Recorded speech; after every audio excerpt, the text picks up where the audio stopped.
প্রিয় দর্শক, যুক্তরাষ্ট্রের গোয়েন্দা প্রধান তুলসী গ্যাবার্ড, উনি ভারতীয় বংশোদ্ভূত একজন ব্যক্তি, বাট জন্মকর্ম সবই যুক্তরাষ্ট্রে। এবং গোয়েন্দা প্রধান হওয়ার কারণে ট্রাম্প প্রশাসনের, ট্রাম্প সরকারের খুবই গুরুত্বপূর্ণ একজন ব্যক্তি তিনি দুদিন আগে ভারতে এসেছেন, ওখানে বিভিন্ন দেশের গোয়েন্দা প্রধানদের একটা সম্মেলনে যোগ দিতে। সেখানে আসার পর ভারতের সংবাদ মাধ্যম এনডিটিভি ওনার একটা এক্সক্লুসিভ ইন্টারভিউ করেন, এবং সেই ইন্টারভিউ অনেক কথার মধ্যে বাংলাদেশ প্রসঙ্গে দুটো কথা ছিল, এবং এই কথাগুলো নিয়ে এরই মধ্যে কিন্তু আমাদের দেশে নানা রকম যুক্তি, পাল্টা যুক্তি, সম্ভাবনা, আশঙ্কা, এগুলো নিয়ে আলোচনা হচ্ছে।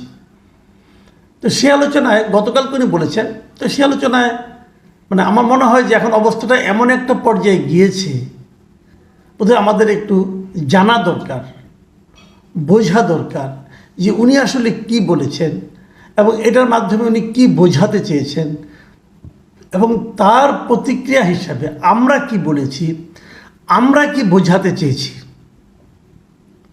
এবং এই দুই পক্ষের কথাবার্তার মধ্যে যুক্তরাষ্ট্রের সঙ্গে আমাদের সম্পর্কে এই কথা চালাচালি, এই বাদ প্রতিবাদ কোনো ধরনের প্রভাব বিস্তার করবে কি না, সেটাও কিন্তু আমাদের একটু চিন্তা করে দেখতে হবে।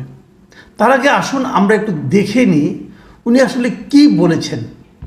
আমি যদি হুবহুভাবে দেখি, আপনি ইংরেজি এবং বাংলা, আমি অনেকগুলো দেখেছি, আমি মোটামুটি ইংরেজিটাই পড়েছি ব্যাপারটা নিয়ে, যাতে কোনো দ্বিধা না থাকে। এবং উনি কিন্তু যে জিনিসটা বলেছেন, যেমন ইংরেজি যদি আমি বলি, the long time unfortunate persecution, killing and abuse of religious minorities like Hindus, Buddhist, Christian and other has been a major area of concern for the US government and President Trump and his administration.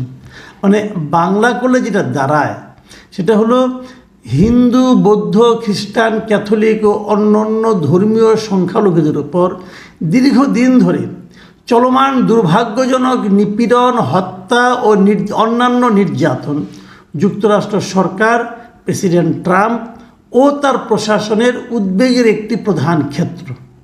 এখন এটা উনি কী উপলক্ষে বলেছেন?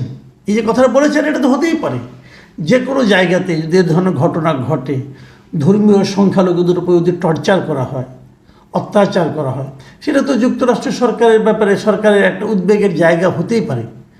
উদ্বেগের অনেকগুলো ক্ষেত্র থাকে, তার মধ্যে এটা প্রধান ক্ষেত্র হতে পারে, কিন্তু এটা নিয়ে কোনো সমস্যা নেই। বাট প্রশ্নটা হলো কি, এখানে বাংলাদেশ প্রসঙ্গটা এলো কী করে? এলো এই কারণে যে প্রশ্নকর্তা যিনি ছিলেন তিনি কিন্তু বাংলাদেশ প্রসঙ্গটা তুলেছেন, এবং উনি যেভাবে তুলেছেন সেখানে কীভাবে তুলেছেন যে বাংলাদেশে যে এই ঘটনার খবর পাওয়া যাচ্ছে, সে ব্যাপারে আপনার রিয়াকশনটা কী বুঝেন? কিন্তু প্রশ্নটা ইটসেলফ কিন্তু এক ধরনের ইঙ্গিত দিচ্ছে যে বাংলাদেশে এগুলো ঘটছে। এখন প্রশ্নকর্তা যখন বললেন যে বাংলাদেশে এই ঘটনা ঘটছে, সেই ব্যাপারে আপনার রিয়াকশনটা কী, তখন উনি উত্তর দিলেন যে এই ঘটনা যখন ঘটে তখন সেটা যুক্তরাষ্ট্রের জন্য খুবই একটা উদ্বেগের বিষয় হয়। এক্ষেত্রে উনি সেইটাই বলেছেন। এখন প্রশ্ন হচ্ছে, প্রশ্নকর্তা যে বললেন যে বাংলাদেশে এই সমস্ত ঘটনার খবর পাওয়া যাচ্ছে, এই ঘটনার খবর কি আসলেই পাওয়া যাচ্ছে? কোথায় পাওয়া যাচ্ছে? কী পরিমাণ পাওয়া যাচ্ছে? 18 কোটি মানুষের এই দেশে কতগুলি ঘটনা এরকম ঘটছে প্রতিদিন, যেই জন্য যেটাকে নাকি ভারতীয় এনডিটিভি সাংবাদিক উদ্বেগজনক মনে করে বাংলাদেশের নাম উল্লেখ করে তুলসী গ্যাবার্ডকে প্রশ্নটা করলেন। এই জায়গাটা কিন্তু খুবই গুরুত্বপূর্ণ। এবং তারপরে আরও কিছু কথা বলেছেন উনি, আরেকটা জায়গায় উনি কিছু কথা বলেছেন। উনি বলেছেন, তুলসী গ্যাবার্ড বলেছেন যে ট্রাম্পের যে নতুন মন্ত্রিসভা হয়েছে, তাদের সঙ্গে বাংলাদেশের যে অন্তর্বর্তীকালীন সরকার আছে তাদের সঙ্গে আলোচনা মাত্র শুরু হয়েছে। কাজেই এখন তখন যখন তাকে প্রশ্ন করা হয়েছে যে বাংলাদেশে ইসলামী চরমপন্থা ও সন্ত্রাসবাদী উপাদানের উত্থান নিয়ে তাকে একটা প্রশ্ন করা হয়েছে, তখন উনি বলছেন যে আমাদের মধ্যে মাত্র আলোচনা শুরু হয়েছে, এটাও একটা উদ্বেগের মূল জায়গা হয়ে আছে। দেখেন, বাংলাদেশে ইসলামী চরমপন্থা ও সন্ত্রাসবাদী উপাদানের উত্থান বিষয়ে একটা প্রশ্ন করা হয়েছে। আসলে কি এটা হয়েছে? আসলে কি বাংলাদেশে ইসলামী চরমপন্থা এবং সন্ত্রাসবাদী উপাদান তৈরি হচ্ছে? এই প্রশ্নটা কিন্তু জরুরি। অথবা তারা যদি প্রমাণ করতে চায় যে আসলে এখানে ইসলামী চরমপন্থা ও সন্ত্রাসবাদী উপাদানের সমৃদ্ধ দল মত লোকজন সক্রিয় হয়ে উঠেছে, অথবা এই সরকার তাদেরকে আশকারা দিচ্ছে, যদি এটা তারা প্রমাণ করতে চায়, তাহলে কি তারা প্রচুর উপাদান পাবে? এই জায়গায় কিন্তু আমার মনে হয় কবি একটু নীরব থাকবে। নীরব থাকবে এই কারণে যে কিছু কিছু ঘটনা কি সেরকম ঘটেনি, কিছু কিছু ঘটনা সেরকম ঘটেছে, সেগুলো ইন্টারন্যাশনাল মিডিয়াতেও গেছে। আমি একটা সহজভাবে আপনাদেরকে বলি,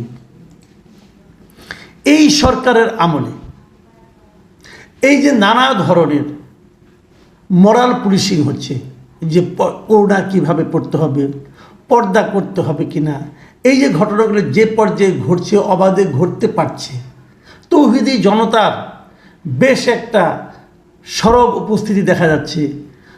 একটা মিডিয়ার সামনে যে তারা গরু জবাই করছে, এবং রাস্তাঘাটে যখন একজন লোকে এই ধরনের মরাল পুলিশের কারণে যখন পুলিশ কাউকে ধরে নিয়ে যাচ্ছে, তাকে ছাড়ানোর জন্য থানায় যেয়ে তারা ধর্ণা দিচ্ছে এবং ছাড়িয়ে নিতে পারছে, এবং যে নারী অভিযোগ করেছিল সেই নারীকে ডেকে এনে সেটা প্রত্যাহারে বাধ্য করা হচ্ছে। এই যে মরাল পুলিশিংগুলি হচ্ছে, এটা কি আগের যে কোনো সময়ের চেয়ে বেশি